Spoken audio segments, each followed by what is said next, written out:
Ikaze kuri mwese ni amakuru mashya, ni amakuru yari ategerejwe na benshi, aho urwego rw'igihugu rw'ubugenzacyaha RIB rwashyikirije ubushinjacyaha dosiye ya Ishimwe Dieudonné uzwi nka Prince Kid uherutse gutabwa muri yombi. Uyu akekwaho ibyaha bifitanye isano n'ihohoterwa rishingiye ku gitsina yakoreye abakobwa bitabiriye irushanwa rya Miss Rwanda mu bihe bitandukanye. Prince Kid wari umuyobozi wa Rwanda Inspiration Backup itegura Miss Rwanda yatawe muri yombi ku ya 26 Mata 2022. Kugeza ubu amakuru yizewe dukesha ikinyamakuru Igihe ifite nuko RIB yashyikirije ubushinjacyaha dosiye ikubiyemo ibyaha uyu mugabo akurikiranyweho. Iperereza ry'ibanze ryagaragaje ko Prince Kid akekwaho ibyaha bitatu, ari byo: icya mbere gukoresha undi imibonano mpuzabitsina ku gahato, gusaba cyangwa gukora ishimishamubiri rishingiye ku gitsina no guhoza undi ku nkeke bifitanye isano n'imibonano mpuzabitsina. Icyaha cyo gukoresha umuntu imibonano ku gahato gisanzwe gihanishwa imyaka iri hagati y'10 na 15 y'igifungo n'ihazabu iri hagati ya miliyoni 1 y'amafaranga y'u Rwanda na miliyoni 2 z'amafaranga y'u Rwanda. Naho icyaha cya kabiri cyo gusaba cyangwa se gukora ishimishamubiri rishingiye ku gitsina cyo gihanishwa igihano cy'igifungo kiri hagati y'imyaka 5 n'7 n'ihazabu iri hagati ya miliyoni 1 y'amafaranga y'u Rwanda na miliyoni 2 z'amafaranga y'u Rwanda. Icyaha cya gatatu cyo guhoza undi ku nkeke bifitanye isano n'imibonano mpuzabitsina cyo gihanishwa igifungo kiri hagati y'umwaka 1 n'imyaka 2 hakiyongeraho n'ihazabu iri hagati y'ibihumbi 100 by'amafaranga y'u Rwanda cyangwa ibihumbi 200 by'amafaranga y'u Rwanda. Umuvugizi wa RIB Murangira Bisieri atanga ubutumwa, yasabye buri wese uzi ko yakorewe ihohoterwa rishingiye ku gitsina gutinyuka agatanga amakuru yaba kuri RIB cyangwa se icyicaro cya Isange One Stop Center kimwegereye. Yasabye kandi abitinye bose gushyiramo imbaraga bagatinyuka kuvuga kuko ari bwo buryo bwonyine bwatuma ibi byaha bicika burundu mu Rwanda. Umuvugizi wa RIB kandi yaboneyeho no kwihanangiriza abakoresha imbuga nkoranyambaga bayinkwenene uwo yagaragaje gutanga ikirego, abibutsa ko ari ibintu bishobora kwica iperereza bikaba kandi byakurikiranwa mu buryo bw'amategeko. Ni amakuru rero mashya atangajwe ubu ngubu nyuma yaho kuva Ishimwe Dieudonné uyobora Rwanda Inspiration itegura Miss Rwanda yatawe muri yombi akaba akurikiranyweho ihohoterwa rishingiye ku gitsina.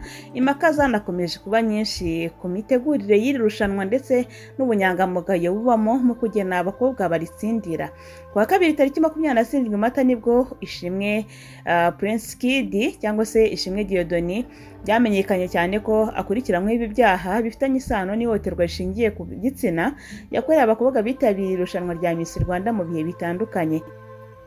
Mu gihe iperereza ku byaha akekwaho byari rigikomeje, hakomeje kandi gutangazwa ibintu bitandukanye ndetse benshi bavuga kuri irushanwa, bamwe bagaragaza ko amakuru bafite ari uko nta kimenyetso cy'ihohoterwa rishingiye ku gitsina rijya ribamo, abandi bakavuga ko abaryitabiriye batangiye kubigaragaza. Nubwo Ishimwe Dieudonné yataye muri yombi, hari hashize n'iminsi amakuru y'urunturuntu muri Miss Rwanda atangiye kuvugwa cyangwa guhwihwiswa.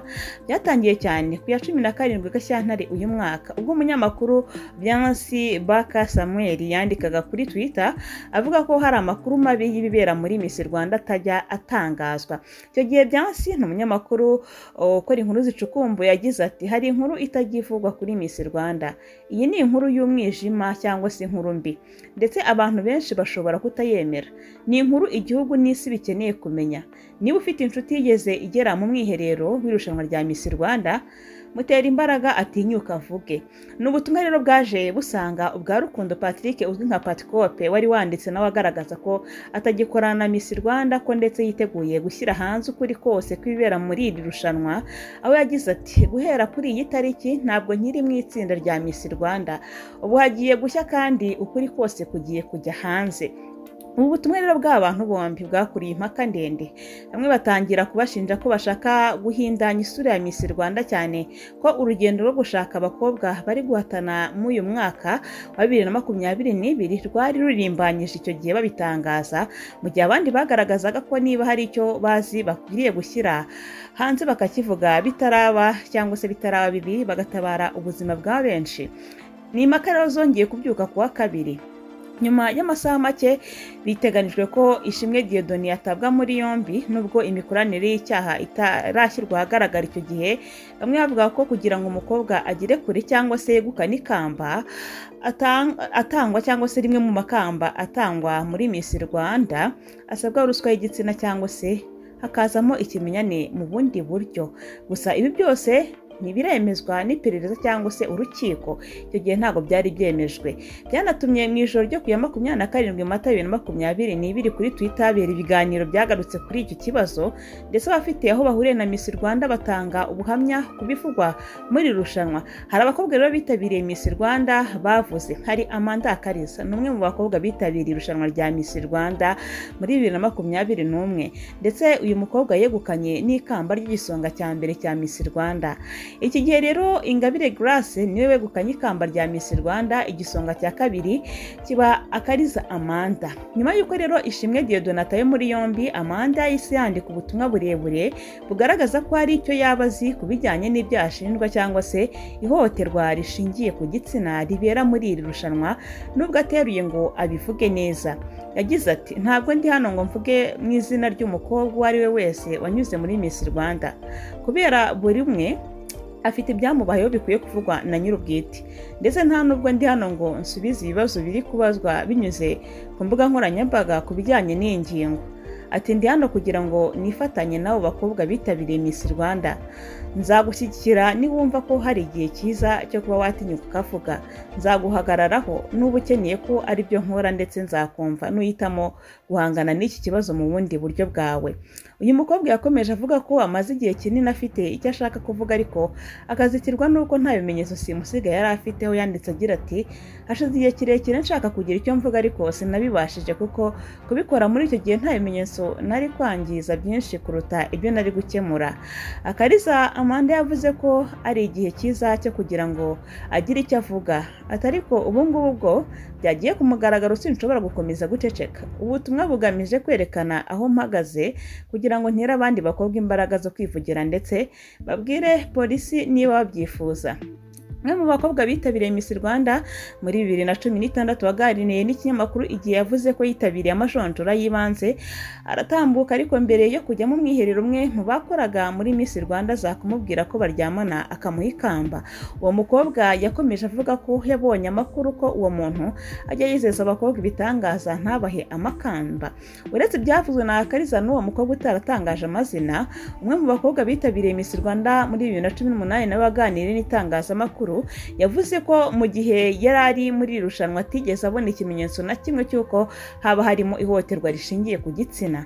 Ati, njye ntabyo nzi, turi mu mwiherero Prince Kid namubonaga nk'umuntu mwiza, ntabwo nigeze mbona agirana umubano wihariye n'umwe mu bantu bari batanye, kereka wenda byarabereye ahandi, ariko ntabyo nigeze mbona, nta n'ibyo nzi. Ahubwo nawe yajyaga atuganiriza tubwira ngo bizageraho bibabeho, cyangwa se ati gusabwa ruswa y'igitsina bizababaho nimumara gusohoka mu mwiherero, ariko muzabyirinde. Wabonaga ari umuntu uca bugufi, kereka niba byarabaye mbere y'umwero cyangwa se nyuma yaho. Uyu mukobwa yakomeje avuga ko mu gihe cyabo wabonye igihembo wese babonaga gikwiriye bitandukanye n'ibyo abantu bavuga ko habamo ikimenyane.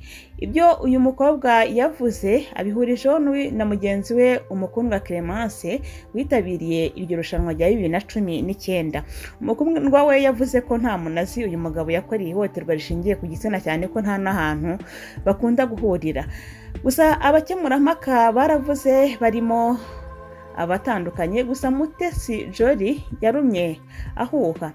Muri ibyo biganiro byabereye kuri Twitter byitabiriwe n'abantu batandukanye, bari bagize akanama nkemurampaka ka Miss Rwanda mu bihe bitandukanye. Umunyamakuru wa RBR akaba n'umwe mu bagize akanama nkemurampaka katoranije abakobwa mu marushanwa yagiye abera mu ntara muri Miss Rwanda uyu mwaka. Ingabire Bibio nawe yavuze ko nta na rimwe Ishimwe Dieudonné igeze abategeka gutora umukobwa runaka, ko ahubwo yagize aho abaho ubwisanzure bagakora bagakora ibintu mu buryo babyemeranyaho. Yavuze kandi ko nta kimenyetso na kimwe yigeze abona kigaragaza ko hari uburyo muri iri rushanwa hakoreshwa uburiganya cyangwa se ruswa ishingiye ku gitsina kugira ngo ahabwe ikamba. Ibi Ingabire Ejidibibi abihuriraho na Uwimana Basile nawe wari mu kanama nkemurampaka kemeje abakobwa 20 batoranijwe mu kwinjira mu mwiherero w'irushanwa rya Miss Rwanda muri 2021. Uwimana Basile we yavuze ko mbere yuko ashyirwa muri ako kanama nawe yumvaga amakuru avuga ko irushanwa rya Miss Rwanda riberamo amanyanga atandukanye. Uyu mugabo wabanye ndeza n'abanyamakuru batandukanye yavuze ko nyuma yo kugera muri ako kanama nkemurampaka yasanze ibyo yibwiraga atari ko kuko bahawe uburenganzira bwo gutoranya abakobwa bagatsinda ndetse uko babyumva. Yavuze ko nta na rimwe bigeze bategekwa guhitamo umukobwa runaka ngo yegukane ikamba kandi atari we wari urikwiriye. Undi wagize icyo avuga kuri iki kibazo ni Mutesi Jolly wabaye nyampinga w'u Rwanda 2016 ndetse mu bihe bitandukanye akaza kugirwa icyizere cyo kuba umwe mu bagize akanama nkemurampaka k'iri rushanwa.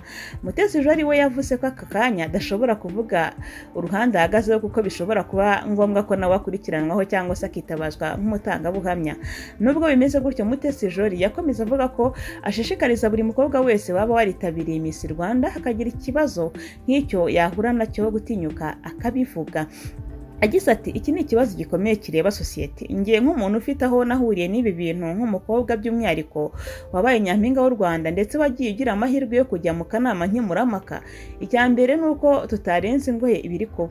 Navuga ko mbere na mbere nashishikariza umukobwa witabiriye Miss Rwanda niba hari ikibazo afite ashobora kuba yavuga akegera umuntu yisanzuye akaba yavuga. Yavuze ko muri iki gihe byaba byiza umuntu yirinze kugira uwashinja. Ati ndasaba ko twirinda gushinja umuntu ikintu adahagazeho kuko ashobora kwibwira ko uri umutangabuhamya bikarangira ukurikiranyweho gusebya umuntu muri rubanda. Yibira hari n'inzego zitandukanye zirahari kandi turazizeye. Ishimwe yatangiye gutegura Miss Rwanda muri 2014 binyuze muri sosiyete yashinze yitwa Rwanda Inspiration Backup. Mbere y'icyo gihe 2009 ni irushanwa ryategurwaga yari Minisiteri ya Siporo n'Umuco. Ryahise rimara imyaka 2 ritaba, byongeye kuba muri 2012 yiteguwe na Mashirika itegura amaserukiramuco n'imbyino. Ni ibintu byagiye bivugwaho cyane ndetse na Perezida w'u Rwanda Paul Kagame aherutse kubivugaho agaragaza ko ibibera muri Miss Rwanda bigomba gukosorwa ndetse hakagira n'igikorwa. Ngayo nguko rero yari amakuru mashya kuva Ishimwe Dieudonné uyobora Rwanda Inspiration Backup. RIB imutaye muri yombi, ubu ngubu ibyaha ashinjwa byatangajwe. Bifurije ibihe byiza.